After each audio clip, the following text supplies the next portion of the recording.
All right, guys, it's Copper Cutlass, and what do we got going on? We got nothing but transmission madness going on. Uh, I put all my engine stuff over there. That's ready for the machine shop. Just waiting for a window in my daily life to get out there again. This year is all about prioritizing stuff, and I have decided to just run Sportsman and Index, which are both ran on the same day. And after this race, it's pretty much once a month, which I need to do stuff around the house. Um, yeah. So anyway, it's about 5 o'clock. Yesterday, my buddy Tim came by. We went out to our home track and we watched a little bit of racing. They had the Autoland Outlets Door Car Challenge. There was about 165 entries, I believe. It was supposed to be a 250 car field, but nonetheless, it was $50,000 to win on Saturday. My buddy Mike raced all weekend at that event, chasing some money down. I'll spare you the details on that. But we went out there. We came back. My buddy Tim and I started taking this transmission apart and got everything ready. And today was the reckoning, right? Because we did take clutch assemblies apart, and apparently for the use, the abuse, and the miles that the car has, we did all right. We had clutches that were starting to kind of get burnt and toasty and whatever, but ultimately, the guy at Lane Tech Automatics, right here, okay, said that we did pretty good for a bunch of hillbillies building a transmission in the basement. So we ran into some issues today, so we're going to have to wrap this up next week as we found some pretty short of catastrophic failure. The snap ring that actually holds the sprag on the lower reverse drum actually came off, and they are known to fly off at RPM. And it took out the thrust washer with it, and we think that actually happened on the very last pass we made with the car the last race weekend, because it dropped off a tenth, it dropped off some mile an hour, but internally there was no major damage. So just kind of luck, kind of timing, right? And yeah, it's just one of those things where there was nothing else major. Bushings all look good, all that stuff. The case is still very clean. We took all the plastic shrapnel out of the pump, cleaned that out. We went through everything. We are adding new steels, new clutches. That's all what you're seeing here is all done, ready to go. The only problem we got right now is with this, I believe this is the direct drum, or is this this is the reverse drum actually, because it's got the roller on there, but the sprag. So we have to get a different apply plate to get the clearances right, so we can fit 4 clutches in there, which is what the guy, Lane Tech, also makes is the trans brake for this 4R70W, which is just kind of a really more fancier AOD. And you can see we got all the references in the world for the AOD are garbage. They are fucking way more blurrier and vaguer than Bigfoot's dick. So we've been building it. And so obviously we're putting a trans brake on it. We're setting up. We did have to drill this drum actually. And there's a 40 thousandths hole that I had to drill. It took me about 40 minutes so that I could do it right and not break the bit. Be careful with it. But that's all done. So hopefully we need to order the spiral lock kit for that lock, which actually, let me move my beer here, which I just cracked open. First one of the day. Let's see. Let's flip this over. So, the ring that holds this on went flying. And you could tell I did ride on here, but this surface here doesn't really do anything, so we're not really worried about it. But they sell a spiral lock kit to hold this in place, because apparently it's a really common issue. So we are learning as we are going. I've built a bunch of Turbo 350s and Turbo 400s. I am a little familiar with transmissions. The other weird part and the one quirk about this transmission that has driven me nuts is that almost in every drum assembly, there's a different layout for the frictions, whereas usually it's like, friction steel, friction steel, friction steel, and you end on a friction on the top support plate or whatever on like a GM transmission, and that's what I'm used to. So on this one, and again, one of the vendors actually gave us probably one of the best blow-ups that has helped us a lot in this particular time. But as you can see, we got the old valve body, we got the new valve body. We just need parts for this, which would be the top plate and a thinner. We needed a 2/100ths at a 0.2, and we need a thinner snap ring so that we can get our clutch clearances within spec. And then we also need the thrust bearing, which we may not even need the green one, but we're going to need it so when we set up the overall end play, because on this transmission, it doesn't have selective washers in any of these assemblies. It uses nothing but Torrington bearings. So the only way you can adjust pretty much the clearance of the end play is either the snap rings on the case or the selective thrust washer, or a combination of all of those, depending on how everything lands. And that's when we first built this transmission, that's how we figured out we had a bearing that was missing somewhere, because we had like 1/4 of an inch, which comes out to be about almost the thickness of one of these Torrington bearings. So we got that all going on, and it's going good. I won't bore you. I did get a bunch of videos of the racing. I've been working on the house, and we got a race coming up in like 2 weeks at the very, very end of the month. So I think it's about 2 weeks. It's like the 15th or 16th right now.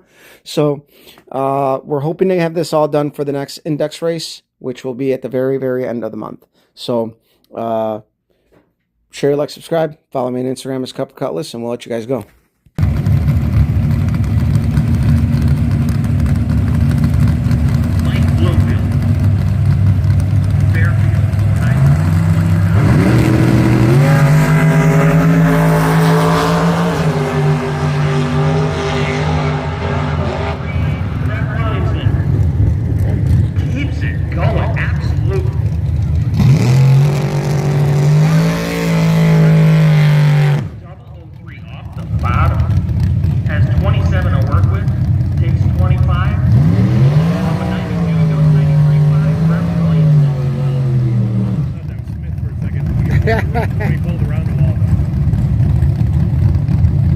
Alley Haas, Stanley, Wisconsin, 89 square body Chevy S10, built by Lou's Hot Rod Shop. In the Don's Machine Shop, side of the racing surface 632 is the dial for Alley. She'll be chasing down Shane Pope in a 1974 Pinto out of Mount Morris, Illinois. 696 is the dial for Shane. Shane Pope is no stranger to big dollar, high stakes bracket race situations. One to watch here this weekend.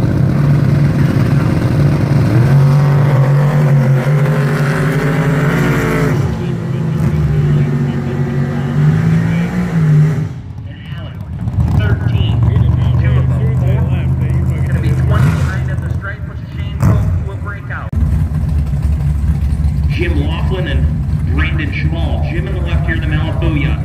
Gonna dial 655. In the Don's service lane. Don's Machine Shop lane, excuse me. Who's announcing? Jim's gonna be getting chased down by Brandon Schmall, the engineer out of Palo, Iowa, right hand side, and the Mustang 625 is Brandon's dial. Between them. Oh, he's got a little pecker extender on that car. You see it under the bumper? On the Malibu?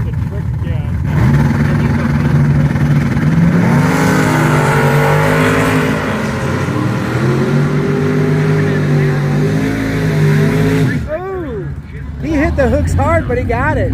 He got sideways. As a huge double breakout happens there, B. Schmall was dead late on the react. Has to break it out by 6,000. That's more than 3,000 that Jim broke it out. So Jim lost. That's the old K&N car. It might be. It looks like it, but... Oh no, that car was glossy. It was a gloss black. Yeah. I know they sold, or it was for sale. I think they sold it. That was a good car. Yeah.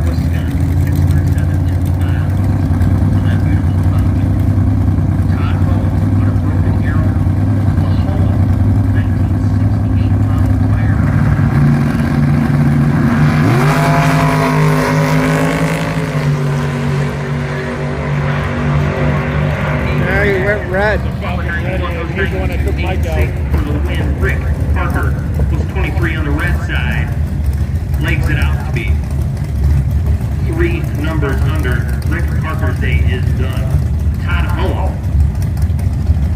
And this guy does not do a good job of backing him up, dude. Look how sideways this fucking Nova is. Watch him go sideways in the fucking burnout. Job to back him up the breaker.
There's a bunch of these fucking cutlasses in the area. I think they're all old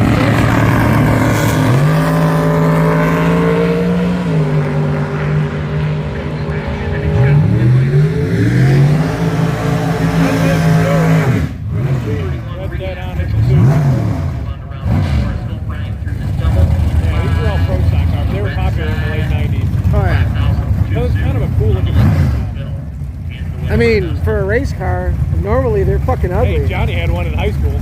It is ugly. And it's the one you'd fire it up and it would just die, and then you'd fire it up again and it'd be fine.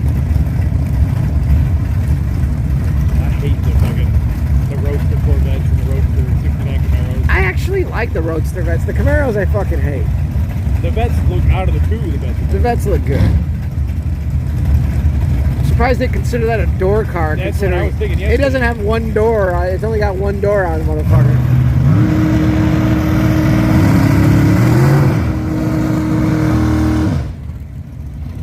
Idle it down.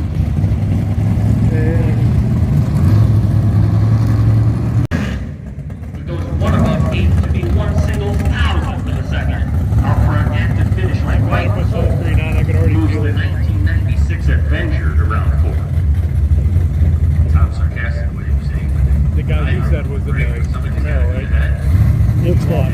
You said Mike something was still in? Oh, Mike and Brando. Brando was next to us. Jason Acker. Mike Cole got him. Illinois. Left-hand side down 604. I think Mike Cole's on a buyback. 9 Chevelle. John Jansen. Shit, you had to do the car, but Mike did. Wisconsin. 750.